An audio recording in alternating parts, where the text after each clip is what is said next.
कहा जाता है कि इस शहर को वेल्स के राजकुमार के स्वागत की खुशी में गुलाबी रंग से रंगा गया था और तभी से इसे गुलाबी शहर यानी कि पिंक सिटी के नाम से जाना जाता है। जयपुर शहर का नाम आते ही यहाँ के बड़े बड़े और भव्य किले दिलो दिमाग में तैरने लगते हैं और इन्हीं किलों में निस्संदेह सबसे पहले जिस किले की छवि उभरती है वो है खूबसूरत आमेर का किला।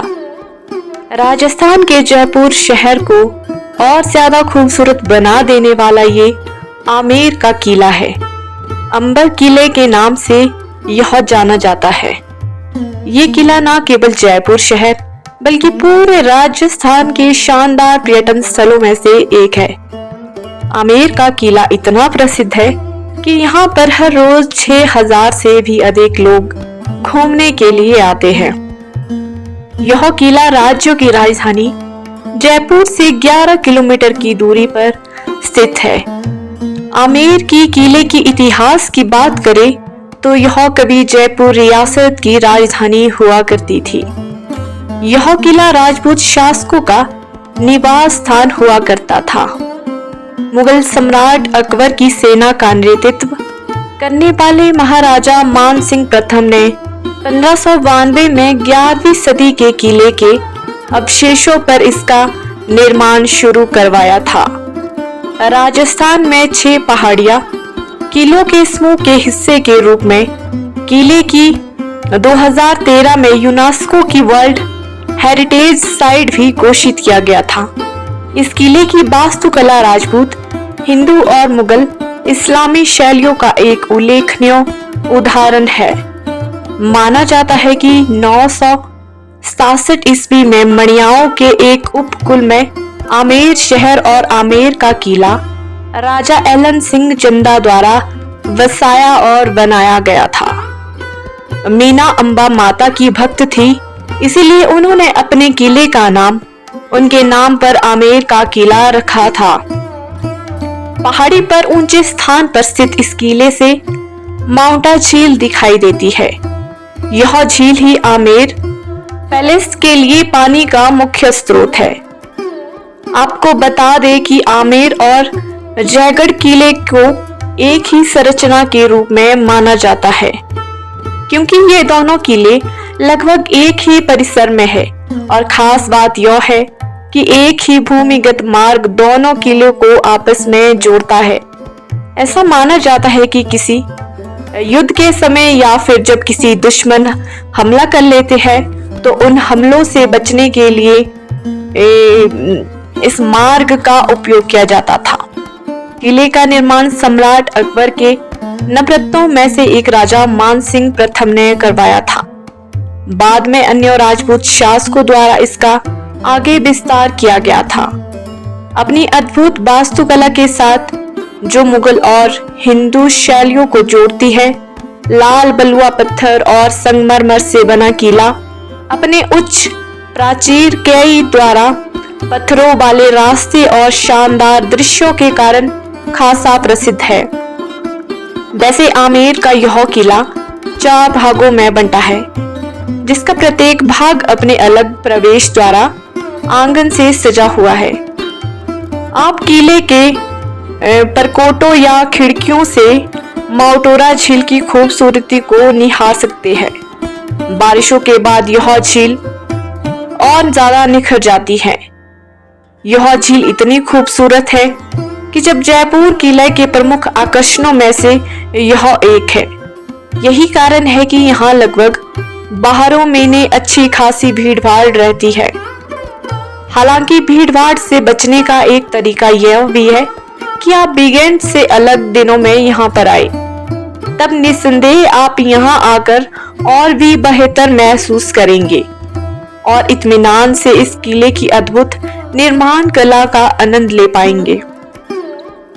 किले के विशाल परिसर की सुंदरता का आनंद लेने के लिए ध्यान रखें कि अपने आरामदायक जूते और कपड़े पहन रखे हैं, क्योंकि यह किला काफी बड़ा है। इसीलिए पानी की बोतलें, शेड्स या फिर हैट कैप अपने साथ जरूर लेकर आए।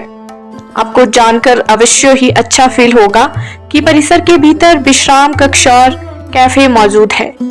घूमते घूमते थक जाए तो इसका आनंद भी ले सकते हैं और एनर्जी बूस्ट की जा सकती है। यह एक ऐसा स्थान है जहां हर भारतीय और हर कला प्रेमी को जरूर जाना चाहिए, क्योंकि यह अद्भुत कलाक्रम चमत्कारों से भरा है। चाहे इसकी पेंटिंग हो, दीवारों की खूबसूरती, नक्काशी हो या फिर किले की वास्तुकला हो, आपको रिझाने के लिए यहाँ लगभग सब कुछ है। यहाँ मौजूद अंबर फोर्ट्स, फ्लैट्स और खूबसूरती में चांद लगा देते हैं। किले के भीतर मुख्य परिसर में दीवाने आम जनता के लिए एक हॉल, दीवाने खास निजी दर्शकों के लिए एक अलग हॉल, शानदार शीश महल, जय महल, खूब सारे महल है। आप किले का दीदार कर सकते हैं। इन शानदार इमारतों के कारण आपने आप को एक अलग ही दुनिया में महसूस करेंगे। जैसे कि आप शीश महल में जब जाएंगे, आपको हैरान कर देने वाली एक नक्काशी दिखाई देगी, जिसे जादुई फूल के रूप में जाना जाता है। इसे महल के एक स्तंभ पर संगमरमर के पैनल पर उकेरा गया है। इस पर कमल, शेर की पूंछ, बिच्छू, हुड वाला कोबरा, मछली की पूंछ, सिल या मकई और एक हाथी की सूंड सहित 7 सुंदर डिजाइन उकेरे गए हैं। हर एक डिजाइन को देखने के लिए आपको पैनल को अपने हाथ से आशिक रूप में ढकना होगा। यह नक्काशी एक कलात्मक चमत्कार से कम नहीं लगती है। शीश महल आमेर किले के मुख्य आकर्षणों में से एक है, जिसमें चारों ओर दर्पण और रंगीन कांच का उपयोग किया गया है। यहाँ अगर एक भी मोमबत्ती जलाई जाती है तो शीश महल के अंदर हजारों दर्पणों में उसके प्रतिबिंब हजारों सितारों की तरह स्पष्ट दिखाई देते हैं। अद्भुत कारीगरी का बेहतरीन नमूना है यहाँ पर शीश महल में। बलुआ पत्थर और संगमरमर से बने एम्बर किले के 4 आंगनों, महलों, हॉल और उद्यानों की एक श्रृंखला है। आपको इसके प्रवेश द्वार पर ही एक प्रमुख प्रांगण दिखाई देगा, जिसे जलेब चौक के नाम से जाना जाता है। यहीं पर राजा के सैनिक इकट्ठे होते थे और चारों ओर परेड करते थे। सूरज पोल और चांद पोल इस प्रांगण में आते हैं।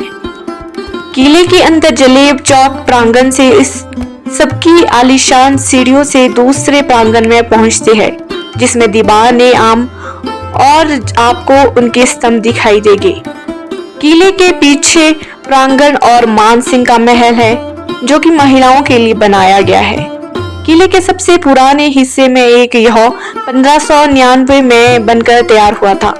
इसके चारों ओर कई कमरे हैं, जहां राजा अपनी सभी पत्नियों को रखते थे और जब आप चाहे उनसे मिलने जाते थे।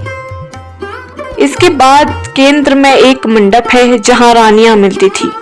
आंगन का निकास आमेर शहर की ओर जाता है।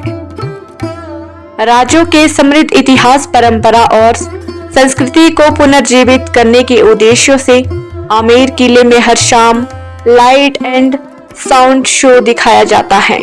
अधिकतर शूटिंग स्पेशली यह शो देखने भी आते हैं। यह शो लगभग 50 मिनट तक चलता है। टूरिस्ट को यह शो के लिए अलग से टिकट लेनी होती है। आमेर किले में पर्यटकों के लिए मीना बाजार भी बनाया गया है, जहां से देसी विदेशी पर्यटक अलग अलग तरह के परफ्यूम, राजस्थानी ज्वेलरी, परंपरागत परिधान और अन्य होम डेकोरेशन आइटम्स भी खरीद सकते हैं। राजस्थान के सबसे भव्य और आकर्षित किलों में कुछ सुपरहिट हिंदी फिल्में जैसे कि बाजीराव मस्तानी, शुद्ध देसी रोमांस, मुगले आजम, भूल भुलैया, योद्धा अकबर शामिल है, की शूटिंग भी हो चुकी है। अगर आप जानना चाहते हैं कि यहाँ आने का अच्छा समय कौन सा है, तो इस किले की खूबसूरती का आनंद लेना चाहते हैं, तो सर्दियों के समय में नवंबर से मार्च महीने के बीच यहाँ जाना सबसे अच्छा माना जाता है। इसका कारण ये है कि रेतीले राजस्थान में दिन के समय मौसम गर्म ही रहता है, ऐसे में धूप और सूरज की गर्मी कभी कभी आपको बहुत ज्यादा परेशान कर सकती है। इसीलिए बेहतर होगा कि आप सर्दियों में ही जयपुर जैसे शहर की यात्रा करने की प्लानिंग करें। अब बात करेंगे आमेर कैसे पहुंचे। इस किले तक पहुंचने के लिए जयपुर से बस, ऑटो रिक्शा, टैक्सी या फिर कैब ली जा सकती है। आप अजमेरी गेट और MI रोड से आमेर शहर के लिए रोडवेज या फिर प्राइवेट बसों से भी जा सकते हैं। आमेर का किला एक पहाड़ी पर है, इसलिए किले का दीदार करने के लिए आपको किले के थोड़ी दूर पहले से ही या फिर पैदल चलना होगा, या फिर आप टैक्सी या जीप से भी किले के मुख्य द्वार तक पहुंच सकते हैं, या फिर आप अपने पर्सनल गाड़ी से भी यहां जा सकते हैं। किले के मुख्य द्वार के पास थोड़ी सपाट चढ़ाई है, इसलिए अगर आप एक्सपर्ट ड्राइवर हैं तो ही अपनी पर्सनल गाड़ी से किले तक जाने का रिस्क ले। अगर आप सीजन के दौरान यहाँ पर जा रहे हैं तो खुद की गाड़ी से जाने से बचना ही बेहतर होगा, क्योंकि ट्रैफिक जाम आपके लिए सरदर्द साबित हो सकता है। हालांकि ऐसा सीजनल टाइम में ही ज्यादा होता है।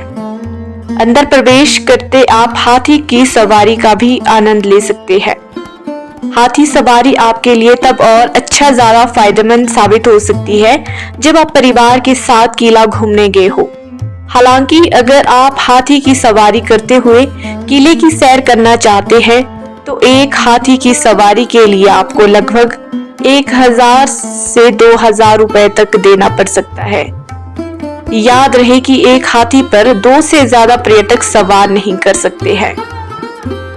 हाथियों की ये सवारी सुबह से शुरू हो जाती है। अब बात करेंगे टिकट और लागत। आमेर के किले के लिए विदेशी सैलानियों से 250 रुपए और भारतीय सैलानियों से टिकट के 50 रुपए लिए जाते हैं। अगर आप स्टूडेंट हैं तो जयपुर शहर की यात्रा करते समय अपना स्कूल या फिर कॉलेज ID कार्ड ले जाना कभी मत भूलिए। किले की सैर के लिए मिलने वाली टिकटों पर स्टूडेंट्स को काफी छूट दी जाती है। इसके अलावा 7 साल के जो कम उम्र के बच्चे हैं उनके लिए ज्यादातर जगहों पर टिकट निःशुल्क है। उम्मीद करती हूँ दोस्तों आपको यह आज की जानकारी काफी अच्छी लगी हो तो मेरा सपोर्ट कीजिए, चैनल को सब्सक्राइब कीजिए